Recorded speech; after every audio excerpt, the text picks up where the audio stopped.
ಪ್ರಾಣ ಹೋಗು ಎಂಬ ನುಡಿಗಟ್ಟಿನ ಅರ್ಥವೇನು? ಜೀವ ಹೋಗುವ ಸಮಯ ತುಂಬ ಕಷ್ಟಗಳು ಬರು. ತುಂಬ ಕಷ್ಟಗಳು ಬರು. ಮುಂದಿನ ಪ್ರಶ್ನೆ. ಉನ್ನತ, ಶ್ರೇಷ್ಠ, ಎತ್ತರ ಎಂಬ ಅರ್ಥವನ್ನು ಕೊಡುವ ಶಬ್ದ ಯಾವುದು? ಉಚ್ಚ, ಉಚ್ಛ. ಉಚ್ಚ ಎರಡನೇದು.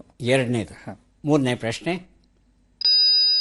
ಜಮದಗ್ನಿ ಋಷಿಯ ಪತ್ನಿಯ ಹೆಸರೇನು? ರೇಣುಕೆ, ಅರುಂಧತಿ. ಅರುಂಧತಿ. ಮುಂದಿನ ಪ್ರಶ್ನೆ. ಈ ಗಾದೆಯನ್ನು ಪೂರ್ಣಗೊಳಿಸಿ.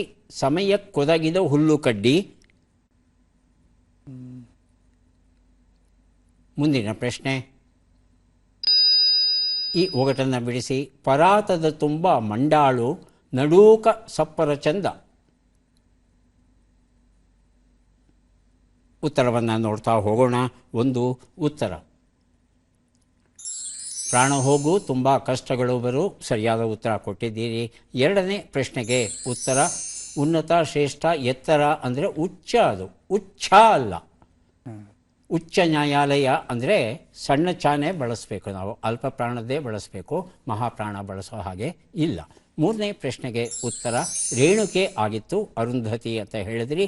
ನಾಲ್ಕನೇ ಪ್ರಶ್ನೆಗೆ ಉತ್ತರ ಸಮಯಕ್ಕೊದಗಿದ ಹುಲ್ಲು ಕಡ್ಡಿ ಸಹಸ್ರ ಹೊನ್ನೆಗೆ ಸಮ. ಐದನೇ ಪ್ರಶ್ನೆಗೆ ಉತ್ತರವನ್ನು ಚಂದ್ರ ನಕ್ಷತ್ರ. ಪರಾತ ಅಂದರೆ ತಟ್ಟೆ, ಮಂಡಾಳು ಅಂದ್ರೇನು? ಕಡಲೆಪುರಿ, ಖಾರ ಹಾಕಿದ ಕಡಲೆಪುರಿ ಇರುತ್ತಲ್ಲ, ಹೌದಲ್ವಮ್ಮ? ಮಂಡಾಳು, ಮಂಡಾಳಿಗೆ ಮಂಡಕ್ಕಿ ಅಂತಲೂ ಹೇಳ್ತಾರೆ ಅದನ್ನು.